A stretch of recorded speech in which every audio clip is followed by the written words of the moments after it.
ღმერთის სიტყვაში დაბადებიდან გამოცხადებამდე გარკვეული ფაქტორი ძალიან მნიშვნელოვან გავლენას ახდენს ადამიანის ცხოვრებაზე. თუმცა მასზე პირდაპირ საუბარს ვერცად შეხვდებით. მისი მოქმედების შედეგია მიმართულება, რომლისკენაც ადამიანის ცხოვრება გრძელდება. ხალხი საკუთარ ცხოვრებაში მოვლენების სხვადასხვა მიმართულებით განვითარებას ბედისწერას ეძახის. აქ როგორ მოხდიო, რო იკითხო, ასეთია ჩემი ბედიო გეტყვიან.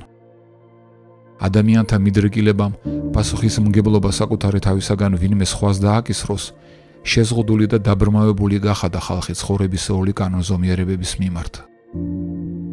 ხალხმა შექმნა აბსტრაქცია, რომელსაც ბედი დაარქვა და საკუთარ ცხოვრებაზე პასუხისგებლობა სწორედ მას მიანიჭა. თუ გსმენიათ სიმღერა, რა ვქნა რომ ბედი არ მწყალობს, არ ვიცი რას დავაბრალოო.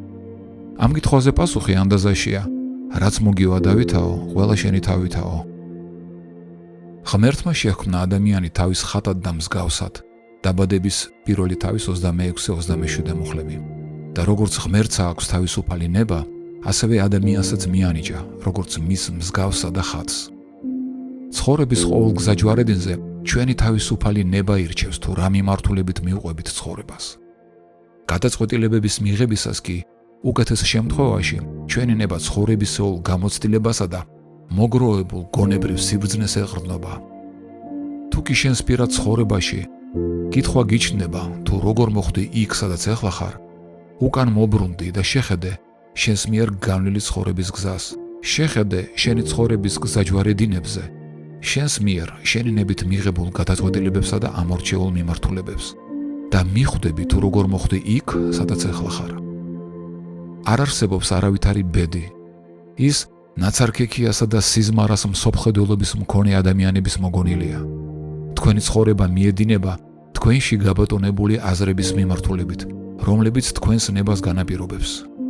არც ერთ სულიერ ძალას არ აქვს უფლება ჩვენს თავისუფალ ნებას გადააბიჯოს. რაც არ უნდა მოვიდეს ჩვენს ცხოვრებაში, ჩვენ საკეთილღაოდ ღმერთისაგან, თუ ჩვენ საუბედუროთ სატანისაგან, ყოველივემ ჩვენი თავისუფალი ნების თანხმობა უნდა გაიაროს. ამიტომ არის, რომ ხშირად ღმერთის მიერ გამოთავისუფლებული მადლი და კურთხევები ვერ აღწევს ჩვენს ცხოვრებას, თითქოს რაღაც უხილავი ძალა არ აძლევდეს ამის შესაძლებლობას. და პირიქით, ხშირად სატანისაგან მოდის ჩვენს ცხოვრებაში ის, რაც ერთი შეხედვით არ გვინდოდა, მაგრამ თუ დეტალურად გავაანალიზებთ სიტუაციას, ადვილი დასანახავია, რომ ჩვენმა ნებამ დაუშვა ასეთ სიტუაციაში ჩვენი მოხვედრის შესაძლებლობა. ამიტომაც არის ნათქვამი რომაელთა მე-12 თავის მეორე მუხლში. და ნუ მიესადაგებით ამ საუკუნეს, არამედ შეიცვალენით თქვენი გონების განახლებით, რათა შეიცნოთ რა არის ღმერთის ნება, კეთილი, სასურველი და სრულყოფილი. ჩვენი გონების განახლებაა საჭირო, რათა ღმერთის ნება შევიცნოთ და ჩვენი ნება ღმერთის ნებასთან თანხმობაში მოვიყვანოთ. მხოლოდ ამის შემდეგაა შესაძლებელი ჩვენს ცხოვრებაში ღმერთის ნების გამოთავისუფლება. დიდებულმა, კაცთმოყვარე ღმერთმა ადამიანთა ცოდვისაგან და საუკუნო ტანჯვისაგან გამოსახსნელად უდიდესი მსხვერპლი გაიღო, მისი შვილის იესო ქრისტეს სიცოცხლე. ამიერიდან ნებისმიერ ადამიანს აქვს შესაძლებლობა ზეცითიშვას და გადარჩენა მიიღოს. პირველი ტიმოთეს მეორე თავის მე-4 მუხლში ნათქვამია, რომ ღმერთს სურს, რომ ყველა ადამიანი გადარჩეს და მისცეს ჭეშმარიტების შემეცნებას. მაგრამ რა აფერხებს ღმერთის ნების განხორციელებას ყველასათვის? ადამიანის თავისუფალი ნება. თითოეული ადამიანი ირჩევს, მიიღოს თუ არა ღმერთის მადლი გადარჩენისა საკუთარ ცხოვრებაში. რომ არა ნება კაცისა, მოსიყვარულე ღმერთი ქრისტეს მიერ განხორციელებული გადარჩენის შემდეგ ყველას ზეცით შობდა დაუკითხავად და ავტომატურად. არც ჩვენ შეგვიძლია არავის გადარჩენა. ჩვენ მხოლოდ სახარების ქადაგება შეგვიძლია, რომელშიც ღმერთის მიერ ჩვენთვის გაღებული მსხვერპლის შესახებაა საუბარი. ამით ადამიანს არჩევანის წინაშე ვაყენებთ. შემდეგ ადამიანის ნება მიიღოს ან უარღოს. ის ირჩევს, რომელი მიმართულებით გააგრძელოს ცხოვრება. თავისუფალი ნება ვერ იქნება თავისუფალი, თუ მას გამომჟღავნების საშუალება არ აქვს. თავისუფალი ნების გამომჟღავნება არჩევანის საშუალებით ხდება და მას არა მხოლოდ არჩევანის საშუალება, არამედ არჩევანის შედეგის მიღების საშუალებაც უნდა ჰქონდეს. ადვილი იყო ღმერთისათვის, რომ ადამიანი თავისუფალი ნების გარეშე შეექმნა. მაშინ იგი ხომ მისი მონამორჩილი იქნებოდა.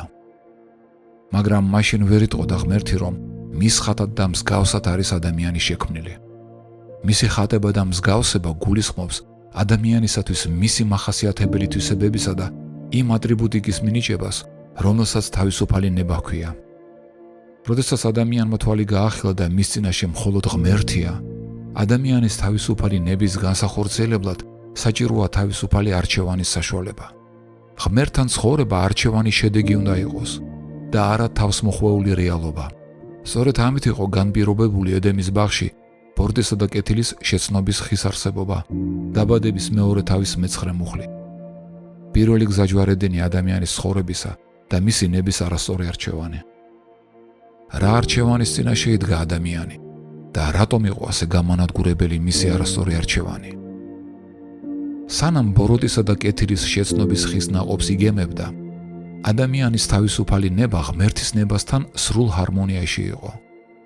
თუ ცხოვრებაში რაიმე არჩევანის წინაშე აღმოჩნდებოდა, ან რაიმე კითხვა გაუჩნდებოდა, მზერას მის მოყვარულ და მზრუნველ ღმერთს მიაპყრობდა მისი ნების შესაცნობად.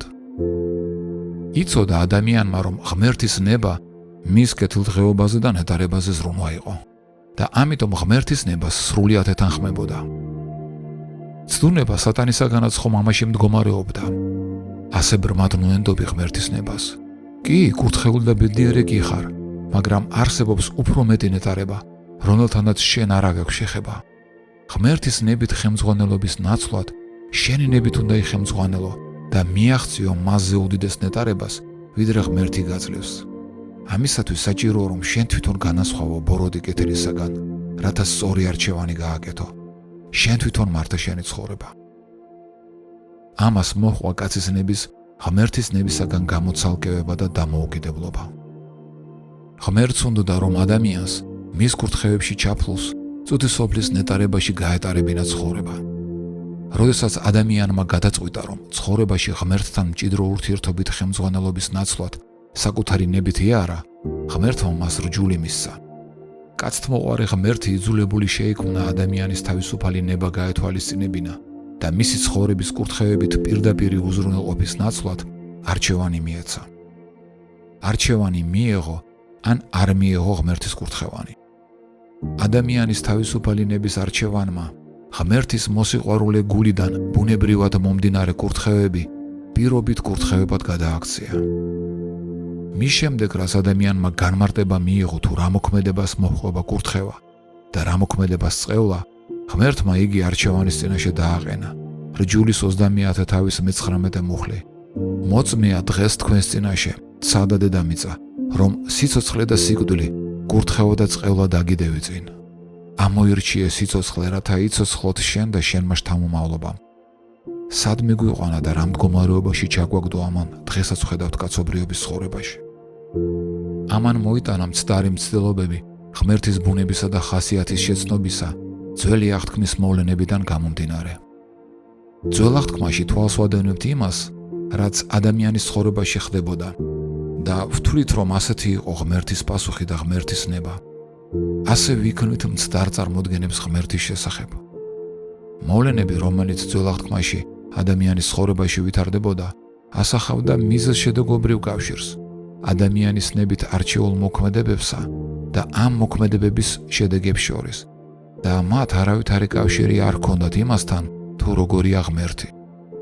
თუ ღმერთის შეცნობა გსურს, გვაინტერესებს თუ როგორია ის, ამისათვის იესო ქრისტეს უნდა შევხედოთ. იოანეს მე-14 თავის მე-9 მუხლი. ეუბნება მას იესო, ამდენი ხანია თქვენთან ვარ და ვერ მიცნობ მე. ვინც მე მიხილა, მან მამაც ეხილა. იოანეს პირველი თავის მე-18 მუხლი. ღმერთი არასოდეს არავის უხილავს. ღმერთის მხოლოდ შობილმა ძემ, მამის წიაღში მყოფმა გააცხადა. ძველ აღთქმაში შეუძლებელი იყო ადამიანისათვის განესხვავებინა თუ რა მოდიოდა ღმერთისაგან და რა სატანისაგან. ამის მიზეზი იყო ძალზე სუსტი წარმოდგენა სულიერ სამყაროს შესახებ. ეს კი კაცთმოყვარე და კეთილ ღმერთს უნდა დავაბრალოთ. როდესაც ადამმა და ევამ საბედისწერო ცოდვა ჩაიდინეს, ღმერთმა არ დაანახა მათი ცოდვის უმძიმესი შედეგები. არც ის თუ რა შეიცვალა სულიერ სამყაროში, არც ის რომ სატანა გაბატონდა მათზე. აქაც ღმერთის სიყვარული ამიზეზი.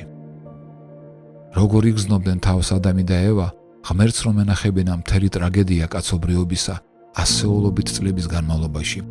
ტანჯვა წამება, წყევლა, უბედურებანი, რომელთა მიზეზიც ისინი შეიქმნენ. ეს ხომ მათ დამნაშავის უზარმაზარ გრძნობას და მისგან გამომდინარე განსჯას მოუტანდა.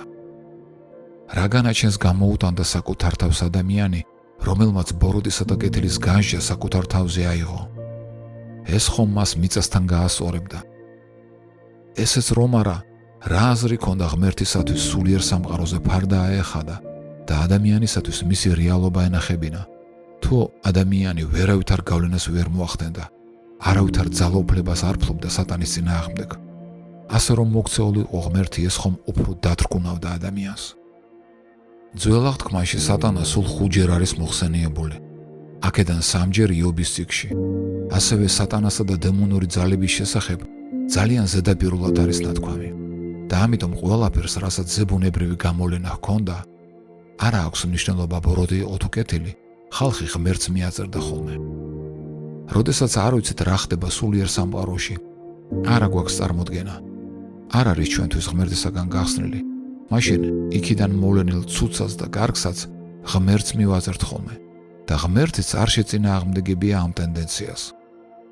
ძველი აღთქმა ძველ ებრაულ, არამეულ ენაზეა დაწერილი, რომელშიც ერთი და იგივე სიტყვებით გამოიხატება ღმერთის მიერ გამოგზავნილი და ღმერთის მიერ დაშვებული. მაგალითად, 1 სამუილის 16:14 მუხლი და განეშორა საულს უფლის სული და აწვალებდა ბოროტის სული უფლისაგან. ამ ადგილას უფლის სული და ბოროტის სული ერთი წყაროდან გვევლინება. მხოლოდ ახალ აღთქმაში მკაფიოდ გვეცხადება სიტუაცია მას შემდეგ, რაც ქრისტემ გაიმარჯვა და ჩვენ მოგცა ძალაუფლება. კოლოსელთა 2:15 მუხლი განაიარაღა მთავრობანი და ხელმწიფებანი, საყოველთაოდ გამოაშკარავა ისინი და იზეიმა გამარჯვება მათზე როგორც ტყვეებზე. მხოლოდ ამის მერე გვესმის თუ რისი ავტორია ღმერთი და რისი სატანა. იაკობის 1:17 მუხლი. ყველა კეთილი ბოძება და ყველა სრულყოფილი ნიჭი მაღლიდან არის გადმოსული, ნათელთა მამისაგან, რომელთანაც არ არის ცვალებადობა და არც ჩრდილი ცვლილებისა. ღმერთის ამგვარი დამოკიდებულება ადამიანის მიმართ მხოლოდ ახალ აღთქმაში არ არის გამოხატული. იერემიას 29:11 მუხლი. რადგან მე კარგად ვიცი ზრახვები, რაც მე განვიზრახე თქვენთვის, ამბობს უფალი. სამშვიდობო ზრახვები, რომ მოგცეთ თქვენ მომავალი და იმედი. იობის წიგში გარკვეულწილად გვეცხადება, თუ ვინ რისი ავტორია და რა ხდებოდა სულიერ სამყაროში. პირველ თავში ვხედავთ სატანის ჩივილს, რომ ვერ ახერხებდა იობის ცხოვრებასთან შეხებას. იობის 1:10 მუხლი. განაშენარი ცავ მას ყოველ მხრივ, მთელი მისი სახლგარეთა და სარჩოსაბადებლით ურთ. შენგან არის კურთხეული მისი ნახელავი, ხოლო მისი საქონელი გამრავლებულია ქვეყნად. ეხლა კი მიაქციეთ ყურადღება, ვინ ვის ასთხოვს მოქმედებას და რაში გამოიხატა ეს. იობის 1:11 მუხლი. აბა გაიწოდე ხელი და შეეხე მთელ მის სარჩოსაბადებელს, თუ პირში გმობას არ დაგიწყებს. სატანა ეუბნება ღმერთს, რომ ღმერთმა მიაყენოს ზიანი. აბა გაიწოდე ხელი და შეეხე იობის ცხოვრებას. შესაბამისად მოსალოდნელია, რომ ეს ღმერთი იმოქმედებს იობის საზიანოდ და იცით რაში გამოიხატა ეს. ღმერთი პასუხობს იობის 1:12 მუხლი და უთხრა უფალმა ეშმაკს, აჰა, შენს ხელთ იყოს მთელი მისი სარჩოსაბადებელი, ოღონდ თავად მას ნუ შეეხები და გაშორდა ეშმაკი უფალს. ფიზიკურ სამყაროში მყოფი ადამიანი იობის ცხოვრებაში მომხდარ უბედურებებს აღიქვავს როგორც ღმერთის მიერ გამოგზავნილს და არა როგორც ღმერთის მიერ დაშვებულს. თუმცა იობის მდგომარეობაში მყოფი ადამიანისათვის სულ ერთი იქნებოდა ღმერთია ავტორი თუ ღმერთმა დაუშვა. ორივე შემთხვევაში ღმერთზე იქნებოდა განაწყენებული. მაგრამ როდესაც მხოლოდ ღმერთის ნებაა, ის ადამიანის განსჯის ნაცვლად შეწყალებას ირჩევს. მაგალითად, როდესაც კანონი დასჯას ითხოვდა მრუშობის გამო და ინიციატივა ხალხის მხარეზე იყო, იესო ელოდა მათ გადაწყვეტილებას. შემდეგ კი იოანეს 1:10 მუხლი წამოიმართა იესო და უთხრა მას, ქალო სად არიან შენი ბრალმდებელნი არავინ დაგდო მსჯავრი. როცა ინიციატივა ღმერთის მხარეზე იყო, იოანეს მერვე თავის მე-11 მუხლი უთხრა იესომ, არც მე განგსჯი, წადი და ამიერი და ნუღა შესწოდავ. იობის შემთხვევაშიც ასე იყო. სულიერი სამყაროს კანონზომიერებებით იობმა მისცა სატანას მოქმედების კანონიერი უფლება. როგორც შემდგომ იობი მისცემს შეფასებას მომხდარ მოვლენებს იობის მესამე თავის 25 მუხლში, რადგან მეწია შიში, რომელიც მზარავდა და რაც მაძრწუნებდა ის დამემართა. ამ კანონზომიერებას უნდა ემოქმედა და სატანას ჰქონდა ლეგალური უფლება შეჭრისა იობის ცხოვრებაში. მაგრამ მიუხედავად ამისა, მოწყალე ღმერთი ჰფარავდა იობს. სწორედ ამას ვხედავთ სატანის ჩივლის მიზეზად იობის წიგნში, როდესაც სატანამ სამართალი ითხოვა, ღმერთმა მისცა მას უფლება. ძვირფასო დაო და ძმაო, როდესაც იობის წიგნს კითხულობ, გახსოვდეს, რომ იობის წიგნში იობი არ არის მთავარი გმირი. იობის წიგნი არის ამოძახილი ღმერთის გულიდან. ნუ გამოიტან დასკვნებს ჩემ შესახებ თუ როგორი ვარ, შენი ცხოვრების სურათებიდან. ხშირად შენ ცხოვრებაში განვითარებული მოვლენების ავტორი სატანაა და ამავე დროს ისვე ყურში ჩაქჩურჩულებს, შეხედე რა მოხდა შენ ცხოვრებაში, აი როგორია შენი ღმერთი, მას ხომ შეეძლო ჩარევა და სიტუაციის შეცვლა, ის ხომ ყოვლის შემძლეა, მაგრამ არ დაგეხმარა, არ იზრუნა შენზე. ნუ გამოიტან დასკვნებს ღმერთის შესახებ თუ როგორია ის შენი ცხოვრების სურათებიდან. მორწმუნეების უმრავლესობა ფიქრობს, რომ რახან ღმერთის სიტყვა სულიწმინდი შთაგონებითაა დაწერილი, მასში აღწერილი მოვლენები ღმერთის ნებით უნდა იყოს განხორციელებული. ეს მცდარი შეხედულება ამახინჯებს ღმერთის სურათს. ძველ აღთქმაში აღწერილი ბევრი ისტორია კითხვას ბადებს. ნუ თუ ეს იყო ღმერთის ნება? ნება თუ არა ხო დაუშვა ღმერთმა ეს? ასე ფიქრობენ ისინი, რომელთაც ვერ შეიცნეს ადამიანის საკუთარი თავისუფალი ნების როლი მათ ცხოვრებაში განვითარებულ მოვლენებში. ვერ შეიცნეს, რომ ხშირად ის, რაც ხდებოდა კაცობრიობის ისტორიაში, ღმერთის ნება კი არა, ადამიანის ნებით განხორციელებული მოვლენები იყო. რა თქმა უნდა, ღმერთის სურვილია, რომ მისი კეთილი ნება განხორციელდეს ადამიანთა ყოველდღიურ ცხოვრებაში, მაგრამ ადამიანები ხელმძღვანელობენ საკუთარი ნებით და ხედავენ, რომ გარშემოყოფნიც ასე იქცევიან. რაც შეეხება ღმერთის ნებას, ღმერთის ნება კაცობრიობის ისტორიაში ხორციელდებოდა ადამიანის თავისუფალი ნების გათვალისწინებით, ყოველგვარი ზეწოლის გარეშე და ამიტომ ხშირად უფრო მეტ დროს მოითხოვდა, ვიდრე საჭირო იყო. როდესაც ჩვენი ცხოვრების გზაჯვარედინზე ვდგევართ და ჩვენი ნება ირჩევს თუ რა მიმართულებით გავაგრძელოთ მოქმედება, ამით ხდება ცხოვრების ამ მიმართულებაში ჩანერგილი სულიერი და ფიზიკური კანონზომიერებების ამოქმედება. და როდესაც ღმერთს სურს, რომ ჩვენ გარკვეული კურთხევები და მადლი მივიღოთ, რისთვისაც ჩვენი ცხოვრების გზებზე იმ მიმართულებების ამორჩევაა საჭირო, რომელნიც ჩვენ ცხოვრებაში გამოავლენენ მის კურთხევებსა და მადლს, ის არასოდეს არ გვიბრძანებს. არასოდეს არ ხდება ძალადობა ჩვენს ნებაზე. დაწერილია, რომ ღმერთი აამოქმედებს თქვენში სურვილსაც და მოქმედებასაც სათნოებისათვის. ფილიპელთა მეორე თავის 13 მუხლი. ღმერთი გვაძლევს გარკვეულ სურვილებს, გარკვეული მოქმედებებისა ჩვენს გულებში და ჩვენი ნება დავემორჩილოთ ამ სურვილებს თუ უარყოთ. ჩვენი არჩევანის შედეგად ხდება შესაბამისი კანონზომიერებების ამოქმედება ჩვენს ცხოვრებაში. ხშირად ამიტომ ვერ არჩევს ადამიანი ღმერთის მზრუნველ ხელს მის ცხოვრებაში. მას გონია, რომ ყოველივე ცხოვრებაში ბუნებრივი კანონზომიერებების მოქმედების გამო მოხდა, ხოლო ღმერთის ჩარევა კი ზებუნებრივ მოვლენებში გამოიხატებოდა. შეხედულებები ღმერთზე და მის რაიმე ფორმით გამოვლენილ მადლზე ორ საკითხზე დაფუძნებული მოსაზრებებიდან ყალიბდება. როდესაც ადამიანს რაიმე საჭიროება უჩნდება, არ აქვს მნიშვნელობა მატერიალურია ეს თუ ფიზიკურ მდგომარეობას ეხება. პირველი საკითხი ჩნდება ასეთი: შეუძლია თუ არა ღმერთს ჩემი საჭიროების დაკმაყოფილება ან ჩემი განკურნება? და როდესაც ამ კითხვაზე დადებით პასუხს იღებს ღმერთის სიტყვაში, ეს თავისთავად მეორე საკითხს ბადებს. თუ ღმერთს შეუძლია ჩემი საჭიროების დაკმაყოფილება ან ჩემი განკურნება და მიუხედავად ამისა მე მაინც არ ვარ განკურნებული, ან ჩემი საჭიროება არ არის დაკმაყოფილებული, მაშინ გამოდის, რომ პრობლემა იმაში არ არის შეუძლია ღმერთს ეს თუ არა, არამედ სურს თუ არა. არის თუ არა მისი ნება. ამიტომ, როდესაც ლოცვის დროს რაიმეს თხოვან ღმერთს, თან დაამატებენ, თუ არისო შენი ნება.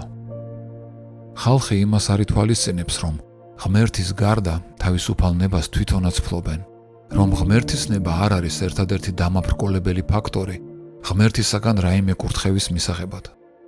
ღმერთმა არა მხოლოდ გამოხატა მისი კეთილი ნება წმინდა წერილებში, არამედ დაგვისახა გზა მისი განხორციელებისა. და როდესაც ადამიანი პასიურ მომლოდინის პოზიციაშია, ღმერთს უნდა ჩემი კურთხევა, მეც მინდა მისი კურთხევა, რა პრობლემაა? თანხმობა ღმერთის ნებისა ადამიანის ნებასთან მხოლოდ კურთხევის გაღება მიცემაში გამოხატა. ვის არ უნდა უამრავი კურთხევა და მადლი ცხოვრებაში, მაგრამ უმრავლესობას წარმოდგენა არ აქვს, თუ რა გზით უნდა განხორციელდეს ეს ყოველივე მის ცხოვრებაში. ზოგი დიდად არც აქცევს ყურადღებას იმას, თუ რა გზით გვესახება ღმერთის სიტყვაში, მისი კეთილი ნებისა და კურთხევების განხორციელება ცხოვრებაში. ადამიანის ნება არ არის შეთანხმებული ღმერთის ნებასთან, თუ რა გზით უნდა მოვიდეს ესა თუ ის კურთხევა მის ცხოვრებაში. ამიტომ ნებით უნებლიეთ ღმერთის მიერ დასახულ გზებს მისი კეთილი ნების განხორციელებისა ადამიანის ნება უგულებელყოფს, ვერ იღებს და შესაბამისად უარყოფს. ადამიანის ნების გარეშე მის ცხოვრებაზე გავლენა სულიერი ძალების მხრიდან დაუშვებელია. შესაძლებელია ადამიანის ნების დაყოლიება, მაგრამ არავითარ შემთხვევაში ძალადობა მასზე. მარკოზის მეხუთე თავი, პირველი მუხლიდან. დაგადავიდნენ ზღვის გადაღმა გერასანელთა მხარეში. ნავიდან რომ გადმოვიდა, შემოხვდა კაცის ამარხებიდან, უწმინდური სულით შეპყრობილი. მინდა თქვენი ყურადღება გავამახვილო იმ ფაქტზე, რომ ადამიანი სატანისეული ძალებით იყო შეპყრობილი. შემდეგ მესამე მუხლიდან.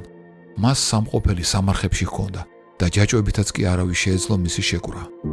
რადგან უკვე მრავალჯერ იყო შეკრული ბორკილებითა და ჯაჭვებით, მაგრამ წყვეტდა ჯაჭვებს, ამსხვრევდა ბორკილებს და არავის შეეძლო მისი დამორჩილება. დღისით და ღამით მუდამ სამარხებსა და მთებში ღრიალებდა და ეხეთქებოდა ლოდებს. და როდესაც დაინახა შორიდან იესო, მიირბინა მასთან და თაყვანისცა. სატანისეულ ძალებს ყველაზე ნაკლებად უნდოდათ მათ მიერ შეპყრობილი კაცის იესოსთან მიახლოება, მაგრამ მის ნებას წინ ვერ აღუდგნენ. შემდეგ ვკითხულობთ მეშვიდე მუხლიდან. ხმამაღლა იყვირა და უთხრა: რა გინდა ჩემგან იესო, უზენაესი ღმერთის ძეო, ღმერთს გაფიცებ, ნუ მტანჯავ. რადგან უთხრა მას: გადი ამ კაცისაგან უწმინდურო სულო და ჰკითხა მას: რა არის შენი სახელი? და უპასუხა მას: ლეგიონია ჩემი სახელი, რადგან ბევრნი ვართ. ლეგიონი საომარი ძალის საკმაოდ მსხვილი ერთეულია. სხვადასხვა წყაროების თანახმად იგულისხმება 4800-დან 6000-მდე ერთეული ლეგიონერი. ეხლა კი თვითონ განსაჭეთ. ასეთი დიდი რაოდენობის სატანისეულ ძალებს არ სურდათ მათ მიერ შეპყრობილი კაცის იესოსთან მიახლოება, მაგრამ მიუხედავად ამისა, ამ კაცმა გადაწყვეტილება მიიღო იესოსთან მიერბინა და მის ნებას ათასობით სატანისეული ძალაც კი ვერ აღუდგა წინ. ახალ აღთქმაში ერთ-ერთი ძირითადი ნიშანი ღვთისასუფეველის მოახლოებისა ავადმყოფთა განკურნება იყო. სახარებაში ვხედავთ უამრავ მაგალითებს ავადმყოფთა განკურნებისა, მაგრამ თქვენი ყურადღება მინდა იესოს მოქმედებების გარკვეულ ტენდენციაზე გავამახვილო. როდესაც იესოს ხალხის ცხოვრებაში ავადმყოფობებისა და სნეულებებისაგან განკურნების მოტანა უნდოდა, მას მათი თავისუფალი ნების თანხმობა და მზადყოფნა უნდა მიიღო. შეხედეთ, მათეს მე-12 თავის მე-13 მუხლი. მაშინ უთხრა იმ კაცს: გაიწოდე შენი ხელი. მარკოზის მეორე თავის მე-12 მუხლი. გეუბნები შენ, ადექი აიღე საწოლი და წადი შენ სახლში. იოანეს მე-9 თავის მე-7 მუხლი და უთხრა მას: წადი და მოიბანე სილოამის საბანელში. ხალხი იესოსაგან განკურნების მოლოდინში იყო. იესოს კი უნდოდა, რომ მისი რწმენით ხალხის განკურნებას მათივე თავისუფალი ნების კარიბჭე დაუბრკოლებლად წინააღმდეგობის გარეშე გაეარა. როგორ უნდა მიეღწია იესოს ეს? როგორ უნდა დაითანხმოს ადამიანის თავისუფალი ნება? ამისათვის იესო მათი ნების თანხმობის ნიშნად გარკვეული საპასუხო მოქმედებებისაკენ მოუწოდებდა. ამ მოწოდებებით ის ხალხთა ნებას არჩევანის წინაშე აყენებდა. ან დათანხმებულიყვნენ იესოს სიტყვებს, ან უარი ეთქვათ.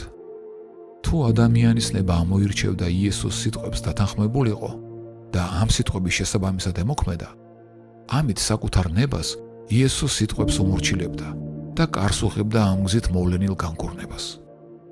დღევანდელ დღეს, როდესაც გარშემო უამრავი ავადმყოფობები და სნეულებებია გავრცელებული, უნდა გვესმოდეს თუ როგორ იღებენ ისინი ჩვენი ნების თანხმობას და შესაბამისად აღწევენ ჩვენ სხეულებში დაბინავებას.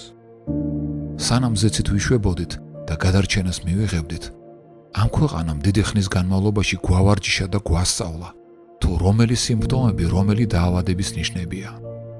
და როდესაც რაიმე სიმპტომებს მოგვიტანენ, მაშინვე ვუკავშირებთ მათ შესაბამის დაავადებას. და თუმცა დაავადებას ფიზიკურად ვერ ვხედავთ, ჩვენი ნებით ვეთანხმებით, რომ ეს დაავადება გვეწვია ბუნებრივად. თუ გარკვეული სიმპტომების გამოვლენა ჩვენში კითხვას ბადებს, სად, როგორ და რა გზით მოაღწია დაავადებამ ჩვენამდე, ეს ჩვენი ნების პროტესტის ნიშანია. გვესმის თუ არა, ამით ხდება ჩვენი ნებით ავადმყოფობის შეჩერება. სიმპტომების სახეზეა, მაგრამ ავადმყოფობამ ჯერ ვერ მოიკიდა ფეხი. ამისათვის კაცის თავისუფალი ნების დაყოლიებაა საჭირო. ამიტომ გვიტევენ ფიქრები, თუ სად შეიძლებოდა და რა მიზეზით შეიძლებოდა ავად გამხდარიყავით. ალბათ ორბირი ქარი იყო და იმიტომ, ალბათ ცივი წყალი დავლია და იმიტომ, ალბათ იმან გადამდო, ალბათ ამან გადამდო და ასე შემდეგ. იმედია ნაცნობი ფიქრებია თქვენთვის. ამით სატანა ცდილობს დაგარწმუნოს შენი დაავადების ბუნებრიობაში, რასაც შენი ნების დაყოლიება და დამორჩილება მოხვება ხოლმე. რაც არ უნდა ბუნებრივად და ლოგიკურად ჩანდეს შენი დაავადების მიზეზი, შენს ნებას აქვს შეურყეველი და მტკიცე საფუძველი არ დაეთანხმოს მას. 2000 წლის წინათ იესოს ჭრილობებით განკურნებული შევიქმნით ნებისმიერი დაავადებისა და სნეულებებისაგან. ამიტომ სრული და სამართლიანი უფლება გაქვს არ დაეთანხმო ნებისმიერი დაავადების ბინადრობას შენ სხეულში, მიუხედავად მათი შენ ცხოვრებაში შემოჭრის ლოგიკურობისა. ახალ აღთქმაში ღმერთის მიერ მოვლენილი მადლიც კი ითვალისწინებს ადამიანის თავისუფალ ნებას. მადლი გაძლევს საშუალებას ამოირჩიო, შესწოდო თუ არა. თუ არ შესწოდავ, ამას რომ სამაგიეროდ ღმერთის კურთხევა მოყვეს. ხოლო თუ შესწოდავ ღმერთის წყევლა, მაშინ შენი ნება თავისუფალი არ იქნებოდა ღმერთის მხრიდან ზეწოლისაგან. შენს ნებას აიძულებდნენ მორჩილებას. მადლის არსი იმაშია, რომ თავისუფლება მოგანიჭა შენს არჩევანში. შეგიძლია ამოირჩიო შეწოდება, ან ამოირჩიო არ შესწოდო. ღმერთი არ გაიძულებს მორჩილებას. მაგრამ უნდა გახსოვდეს, რომ ვის სიტყვებსაც ემორჩილები, მის მოქმედებებს უღებს კარს შენ ცხოვრებაში შენი საკუთარი ნება. ამიტომ უნდა გაატარო დრო ღმერთის სიტყვაში. გაიგო თუ რისი კანონიერი მფლობელი გაგხადა კაცთმოყვარე ღმერთმა მისი მადლითა და წყალობით, რათა შენი ნება წინააღუდგეს იმას, რასაც არ აქვს უფლება შენ ცხოვრებაში შემოჭრისა და პირიქით კარი გაუღოს იმას, რაც შენ გეკუთვნის იესო ქრისტეში.